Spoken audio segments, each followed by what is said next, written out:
Thank you, Sarah. Sorry for the delay. It's just raining where I am at the moment. Just have a slight technical delay. So we were asked, I think, talking about how to, regulate yourself when you're dealing with like a challenging child behavior, whether it be a tantrum, meltdown, but yeah, basically anything where they're not getting their own way and you're starting to feel a bit stressed or dysregulated yourself and need to kind of bring your nervous system back down to a logical state. Yeah, there are a few things, I guess. There are a few really great things that you can do when you're in that state, when you're approaching this state of dysregulation or you're approaching this overwhelm. What's happening is that's your fight or flight system kind of activating. Yes. When you're state of fight or flight, your heart rate increases, your breathing rate increases, etc.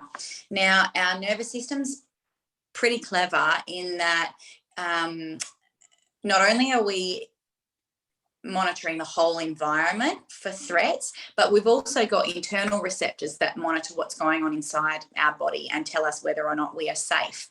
So deep breathing, there is actually wonderful science behind how incredible that is for telling our nervous system that we're okay, we can start to return to homeostasis. So the first thing that I kind of like to suggest is naming exactly where we are in that moment. Like, okay, I can feel myself getting overwhelmed. Yeah.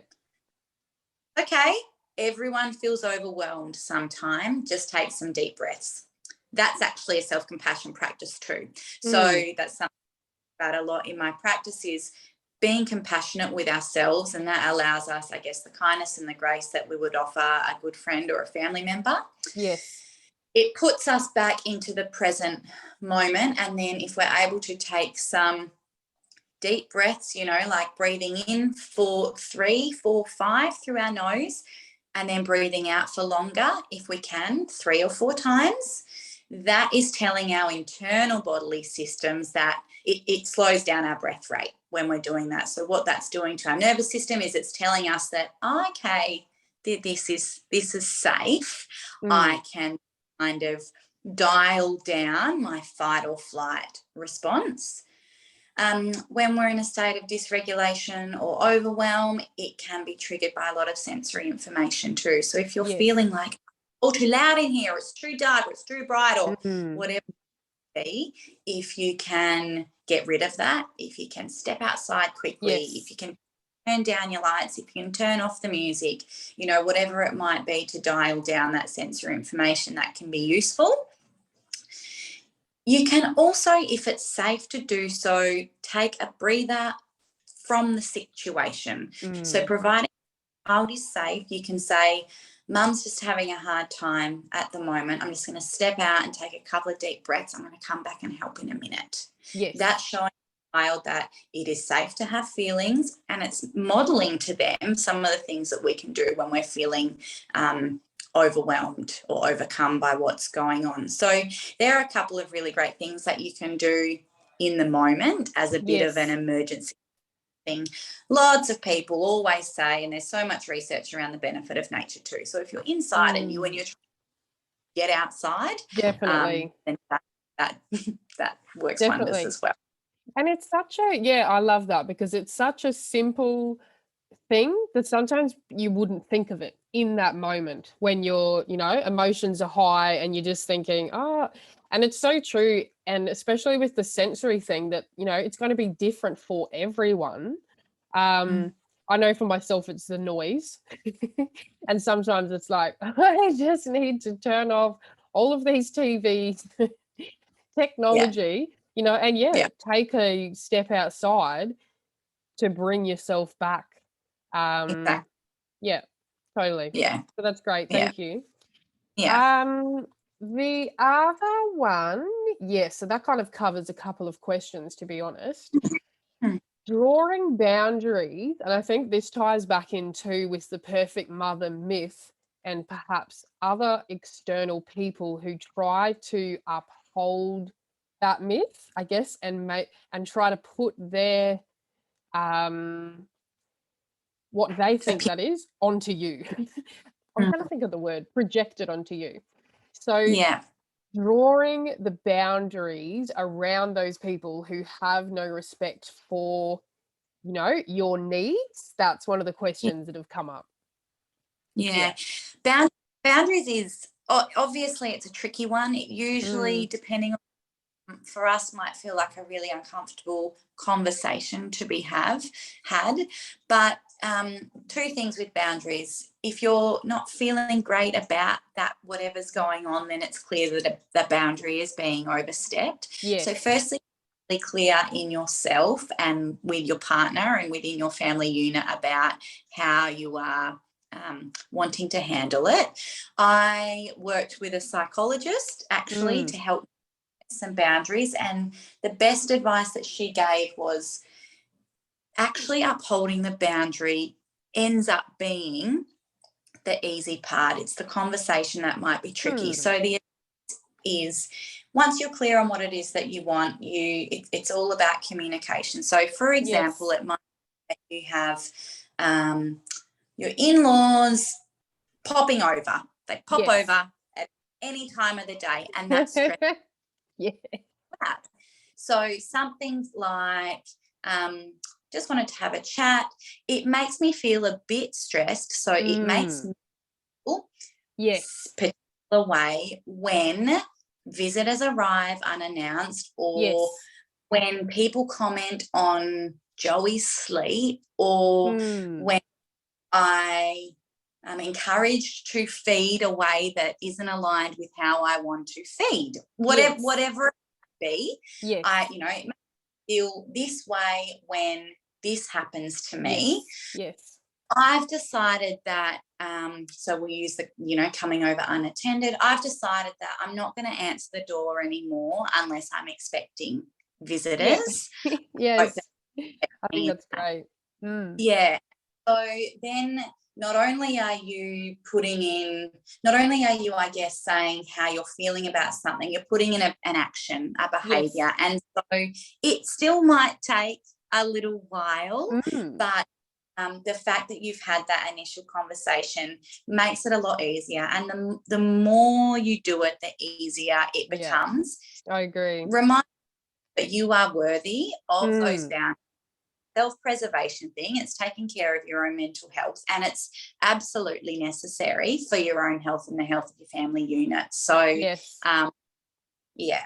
Yeah, I love But that. That's it. And it's, yeah, setting that boundary and having that communication. And, yes, there's going to be times where people are going to still try to overstep that boundary. But, and I guess you can put it back to your kids too. It's like, we set boundaries with them also. And yes, there's sometimes going to be that pushback of them trying to overstep that boundary. So, mm, but yeah, I think, like you said, taking practice and, reaffirming the boundary, um, mm, and you get better at it, I suppose. yeah. And sometimes, you might have your conversation and you'll learn that whoever it might be actually had no Yeah. idea. It was just well-meaning advice that they thought they were helping, or Yes. that kind of thing. Yeah, that's great. I love that. Thank Mm, you. Another one is around managing time. Which, look, let's be honest, always, I think all mums, parents in general, it's like, you've got less time than you did pre-children. So mm, managing that time to be able to fitting in the self-care strategies during the day, so I guess mm, that's the having the time to actually take a bit of a break for yourself, whether it's doing the meditation, whatever's sort of, filling your cup, I suppose. mm, Um, mm. so how to manage that, I guess, manage the time Yeah. is a tricky Got a one. couple. Yeah, it is. And I've got a couple of, things to say on that particular topic. Time management is hard. Mm. Prioritize hard, and particularly in motherhood, we've got many competing priorities. Yes. If we're a lover of lists, they are great. One thing that I like to do in people, in working with my clients that like to work with lists, is getting quite clear on what is on the list. So I use like a grid. So on the top of the grid, it's like what is urgent and important. Yeah. Urgent but not important. Yes. What is important but not urgent. Urgent. And what is not important and not urgent. And so you might have a huge list, but you can start to kind of categorize some of your things based on that. In respect to building in self-care, the first thing that I would encourage people to do is make it something meaningful to you. So what really is it, if you sat down and gave it a good hard thought, what is it that makes you feel really great? What is it that energizes you? And start with something small. Is it sitting down with a cup of beautiful tea? Is it listening to a meditation? Or is it singing like a crazy woman in the shower, or dancing in the car? What is it that actually makes you feel really good? That's self-care. Yes. If we start with something small, we don't have to look. I love getting up before the kids and being able to get some of our self-care in, the hour of power, the things that are, but I worry that sometimes that can be caught up in this socialized perfect mother myth, because if biological normal infant sleep often means that we might be tired in the morning, we might be getting more sleep in the morning, our kids might be early risers. It's not always possible. So exactly. I like to say, how your day works. Don't worry about when it is, but pick a time in your day where you're going to have 5 minutes, or have it on the top of your to-do list. It is urgent and it is important, because we need for you. And do it then. Obviously, being aware that some days don't go as planned, having some compassion around that, and start small. The more you do it, so if it's like a small daily habit, the more you do it, the more it becomes a longer term habit. And if it makes you feel good, then you're going to get the input that you need to make you want to do it again. I love that. Especially because, as you say, just having it so broad as self-care, it's going to be different for everyone. And that's where it's so individual to say, are you going to prioritize doing a 5-minute meditation daily if you don't love it? Like, it's got to be something that you enjoy and you want to do, to then be able to make that a priority. Exactly. Yeah. And I think you're so right with saying that 1 hour before the kids wake up will be ideal for some people, but not necessarily everyone. I know with myself, I have one daughter who will wake with me, so it wouldn't matter what time I woke, she'll be waking up too. So I think it's part of it's like not comparing your family to, and your kids and situation to, other families, is, going on what your unique situation is, kind of helps to take away that perfect mother myth, and, oh, my kids should be doing this, or I should be doing this.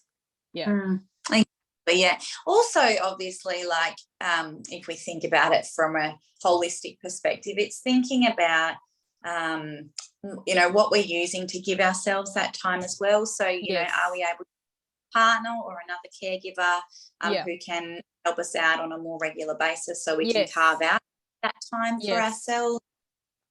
Do we use the TV if we need to, if that's something, like breaking down some more of those things that we hold in that shoulds of motherhood.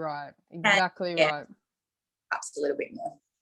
That's it, because we hear so many things, and there is a lot of truth to things about screen time, But the reality is sometimes it is very necessary and very helpful. Yeah. And I kind of, use it as a tool when there's things that I 100% have to get done. Yeah. And yeah, I just think for any other mums listening, just to not be, beating yourself up or feeling guilty about that, if that's what you need to do, to take Mhm. half an hour to yourself, whatever it is. Yeah. Yeah. Well said. Um, yeah. So the last one's actually around prioritizing tasks again, and I feel like that you've answered that. And Yeah. definitely for yourself too. I think we take on so much and expect that we're, the super mum, which again is part of the perfect mother myth, and being Mm. able to do everything. And the reality is it's just not realistic, to expect that one person is going to be able to manage absolutely everything in the family, career, study, household, you know, and you sort of need to be able to outsource where you can. Yeah, it's so interesting how we've gotten to this part as well. And, Sophie Brock talks a lot about that. In history, we've gone from a time where, pre-war women were the baby makers. They Ye raised babies. That is Yes. what they did. Then women went to war and they started to work in the war. And then the feminist movement happened and women started to focus on their career. But we're still holding on to this piece that we, Yes. the kids too. When Totally. we are moving, like we're moving away from that, and it's beautiful to Mm. see. Working with families, seeing more of a cohesive unit and more contribution from both partners in regards to Yes. raising children and Yes. functioning a household. But it's Definitely. got But a as long you way to go. say, there's still those preconceived ideas from society, expectations of still thinking that, yeah, the mums are now studying, working, have a career, but are also Mm. still taking on board doing absolutely everything else around the house, right? Yeah, we've got to do it all without having the village to do it all. That's We've yes. now got to do it all in a very different way of living. So Mm. there's a lot to that. Yeah, definitely. Yeah. And I think too, with for anyone who's listening too, and I know that sometimes as a new mum, when you're in that state of, I guess, finding the village, people may think, oh, I don't have the village. I don't have, the in-laws. The village doesn't always have to be just, immediate family members. It could be close friends. It could be, myself, yourself, supporting mums, with their health Yeah. and their mental health, Yeah. looking outside of that typical, oh, I don't have, all of these aunties to look after them, kind of looking outside of that, I guess. Yeah, I think you have to just, you really need to explore the environment. You need to explore what's around you, explore where you are. I live, 1,600, 1,600 kilometres from all my family now. So, Okay, yes. very clear. Yet and I had a great village of support there, but Mm, it's very different. So it's about knowing what is around you, asking questions. yes, And like you say, health professionals and motherhood support can be a really great tool to giving you the support and the village that you might need as well. totally. And I think Yeah. too, like, yeah, part of that, and it's just part of accepting that, you're not all alone. You don't have to do it all alone. Mm, And you shouldn't have to. But mm, instead of looking at what you don't have, looking at, yeah, as you say, what is around you and what you yeah. can work with, other than Yeah. having unrealistic goals of saying, oh, I wish I had XYZ. Yeah. Yeah. And what's really important as well with that is, again, making it meaningful. So, like if you are not yet at a stage where you're comfortable leaving Bub with somebody Yes. else, how else can the people that are around you support you? Can you say, "Oh, it'd be great if you left a meal on my doorstep," or Yeah. when you over, I've got some washing in the washing machine, would you mind folding it? One thing that I love to say to my prenatal clients is just have a little piece of paper that's on your entry table or something that kind of says, thanks for visiting, love having you here. These are the things that I really don't mind if you help with while you're here. And it might be folding my washing, making me a cup of tea, what is it that you can get your visitors to help with that is going to help you and not make you. Yeah. Yeah, and it's, and sometimes I know myself, you'd feel scared of asking for those things, but the worst people can do is say no. And if you at least ask and they go, no, I can't help with that, cool, okay. It was worth trying. Yeah. The last thing, so I won't keep you all day, but yeah, I love the other thing too that I really liked from your webinar was about supporting mums and, kids as well that are in that general middle. So I just thought I'd get you to just touch on what the general middle means, in motherhood, I guess. Yeah. That work comes from Aurelie Athen, who is the clinical psych who basically revived the term matrescence at Columbia University. So I listened to a podcast with her, and she was talking about her dissertation, and in that she kind of was explaining this continuum of distress in motherhood and in matrescence and general mental health. And she was saying that, matrescence is obviously a stage where we're going through this deeply complex transition and transformation. And as we know, 1 in 5 women will experience a mood disorder of some sort. Yeah. 1 in 5 that is spoken about, is diagnosed. Yes. That makes up 20% of the population that kind of meet clinical diagnosis for clinical support. Aurelie Athen also says that, in matrescence, she sees about 12% of women who are in this maternal flourishing, which is kind of, think of it like becoming a mum answers all of those questions, fills all of those gaps that were for us, fulfills our true meaning. And, you'll see this maternal, this flourishing. There is this real growth in motherhood and this real ownership of growth. And it's only 12% of the population. Yeah, that's it. So that's pretty low, yeah. It's very low. But then there is general middle. It's all of us that don't meet a clinical diagnosis but aren't in this state flourishing. Yes. Every aspect. We're going through this deeply complex transformation known as matrescence that will require some support. The general middle will be feeling some grief and loss. We will be feeling ambivalent. We will be feeling a push and pull of things. We will be having some challenges and some struggles as we make the transition from maiden to mother. So yeah, exactly. So the general middle is exactly that. It's like this continuum. We're in the middle of it, and it makes up most of the population, but you're still, maybe requiring a little bit of support. Yeah, that's exactly right. And I think, thanks for explaining that, because I think a lot of people can relate to that. It's like they're not at the point where they're having a clinical diagnosis and, needing a lot of support, but they're still not absolutely flourishing in motherhood and, loving life every day, still having the general day-to-day struggles and, the transition and the changes that entails. Yeah. Exactly.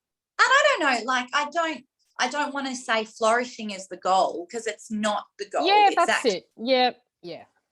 It's being able to function. It's being aware, and it's actually being able to, I guess, own how you're feeling and being able to work with and through those emotions, because matrescence is a growth period, but with growth also comes kind of grief and loss Grief, yeah, associated. that's it. And grief for, the person that you perhaps used to be, or Mm, the things that you used to do. Like, it's just change. But yeah, I think can be quite a shocking change, I guess, for some people, and just go, wow, mm, I actually can't just go out and leave the house and do whatever I want now with mm, ease. Like, I think mm. that's a big part of Yeah, it. exactly. Yeah. Yeah. Okay, great. Well, thank you so much for joining me today. I honestly think that a lot of mums will really be able to relate to the chats, and that's, my goal of it, that people can go, yep, okay. It's okay to be struggling with some of the transitions and the changes, as long as Mm, people are aware of, the support with yourself and the work you do. And as we've mm. mentioned, psychologists and other people there who can support people through the changes. It's Yeah, great. exactly. Thank you so much for having me. It's been a pleasure talking, and I'm sorry that the live didn't work. Yeah, um, that's okay. but I'll troubleshoot that for the next time I do one. yeah, Yes.